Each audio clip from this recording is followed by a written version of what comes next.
been 5 years since Kitchewan Hills last welcomed a new sire to its boutique roster.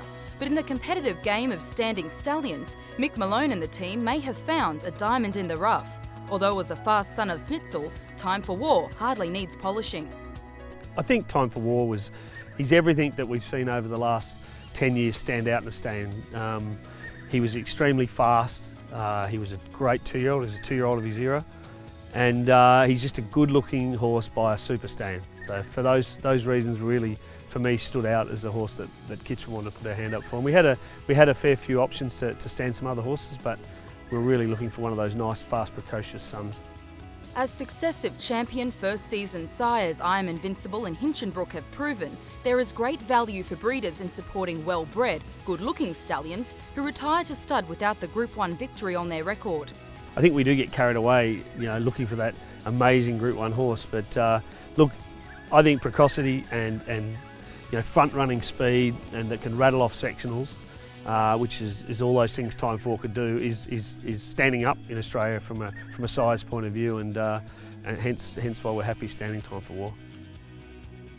Having campaigned during the Queensland winter, Time for War has only been at stud for a few months, but even with limited time to let down, his strong physical resemblance to his sire is unquestionable. But the parallels between Time for War and Snitzel don't stop there. Both sire and son broke their maiden on debut before Christmas and were group winners during their autumn juvenile campaigns. He is a dead ringer for his dad, and like Gerald always says, he's obviously he trained Snitzel, so he knows what they look like, and he's trained so many of them that he's more like Snitzel than any other Snitzel he's trained.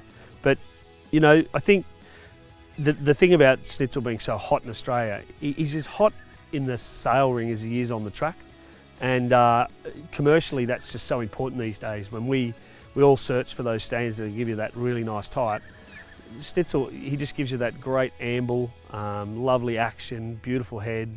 And that's what Time for War is. And as you say, he's a replica of his dad, so if he can produce that horse like his dad produces so often, we'll be in a really good position. Time for War has enjoyed a straightforward transition to life as a stallion, a testament to his mental attitude, as well as the Zabeel influence from his dam, Lady Zabelia. Yeah, he's got that lovely Zabeel laid-back go to him, like he's terrific in the barn. Like you're seeing him here today, and obviously he's pretty chilled and laid out. Well, he served a mare only an hour and a half ago, and he gets over it, and he's been a pleasure to have so far, and I'm really, really excited in the way he's headed and the way he's starting to let down too. Well, you mentioned his career and his precocity. Let's talk about that career, because his debut was a winning one, and that was in November as a 2-year-old. Correct, he was actually a 28th of November foal and had his first start on the 21st of November, so he actually raced before he turned 2. Which is a credit to his precocity and how sound he was, and Gerald suggested he was as tough as any 2-year-olds he's ever trained. It's Time for War just in front, Double Happy on the outside, Time for War's won it. Time for War had demonstrated his raw talent and was promptly tipped out for a spell. He returned in late March in the Group 2 Pango Pango on a heavy 9, with apprentice Damien Thornton retaining the ride. Showing his customary speed from the gates, Time for War had to do a bit of work to find the fence, and while that effort told in the finish, his will to win did the rest. Kuro's winding up and Kumaron's getting up on the inside. It's Time for War in front. Kumaron's the chaser. Time for War and Kumaron. Time for War just in front. Time for War. A fortnight later, Time for War lined up in the Sire's Produce Stakes against a class field that included Unencumbered, Zululand, Lucky Racky and Cornrow. Demonstrating his durability, the Snitzel colt fired from the stalls to the lead and showed yet again his courage, albeit in defeat. So he could have shirked the task because he let him up, but he didn't. He really, really held on right through to the line, and again on a really heavy track. Gerald Ryan sent the colt to Brisbane, and he was able to capture his second Group 2 in the BRC Sire's Produce Stakes, facing off against a subsequent Group 1 star, Brazen Beau, who was himself by a Group 3 winning stallion turned champion first season sire, I Am Invincible. Time for War from the inside, the first to bound out. He had to guts it out from the start. He bounced well, but he had to work hard to get to the front. And then he just had him off the bit, and all the way around, like Brazen Beau had to work so hard from back, and he kept coming, but on the line he was as strong as ever. Behind her, but Time for War got around the home turn and scooted off here. Looks like the cat 2.5 lengths away, followed by Sire. Now Brazen Beau has pulled to the outside, is starting to run home strongly. Time for War led past the 200 metres mark. Brazen Beau 2 lengths away, closing in, but Time for War's clear. Brazen Beau's going to run out of time, and Time for War will go home and beat Brazen Beau. Looks like the cat. He ran a time that was equal to 10 lengths faster than when Zeus Star won it on the same track conditions the year prior. So, look, he was a very, very fast 2-year-old, and he was sound, and he'd just get out in front and he'd lead, and he couldn't run him down. He was just, and for me that stands really, really strong in the stand ranks of Australia to date.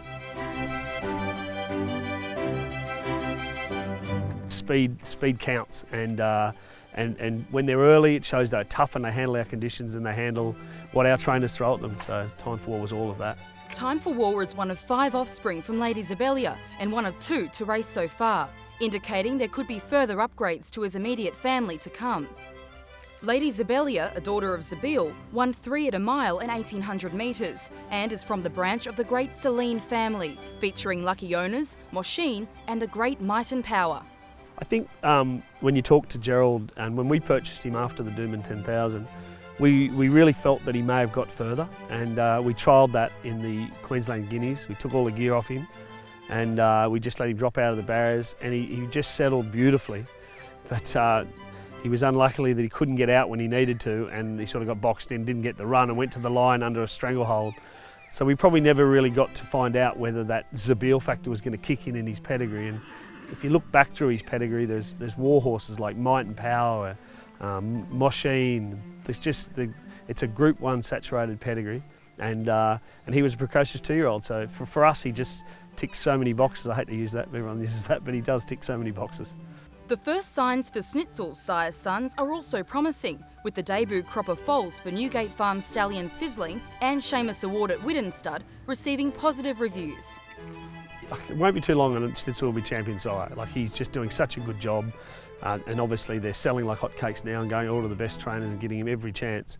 And yeah, I've actually had 3 sizzling foals here now, and for a sire of sires, he's doing a terrific job. They're lovely foals. I've heard Seamus Award foals are the same. So I guess it's just like his grandsire, Redout's Choice, is just an amazing stand, and he's set a legacy here in Australia. So the way Schnitzel's exploded onto the scene, you would think he'll follow in his footsteps. As we speak, he's a 28th of November 3-year-old, so he hasn't yet turned 4. And I think next time you'll see him next year, he'll be a splitting resemblance of his father, and he'll have let down and filled out through his neck, and he'll just really, really look the part. We're so excited where he's headed, and I think with another thing that gives a stallion a big chance is support. And if you look at the ownership of Time for War, people like Neil Werrett, Max Whitby, Carl Holt, Francis Cook, and then great studs that produce group and stakes horses year in, year out in Sledmere Stud, Katrina Murphy and Royston, Chloe and Reese Smith at Killarney Park, Hobartville Stud. These are the guys that are behind this horse and giving him every chance to stand up and be counted. So he's at a good price, and like if we shoot forward to 2018 as his yearlings amble around the sale, we see it year in, year out. These first season sires by hot stallions like by his father and Snitzel that were really good, tough 2-year-olds that were speedy and fast. Trainers love them. They know they can train them, and it just works. So I think he's a stand that all breeders should have a look at. He's an exciting prospect.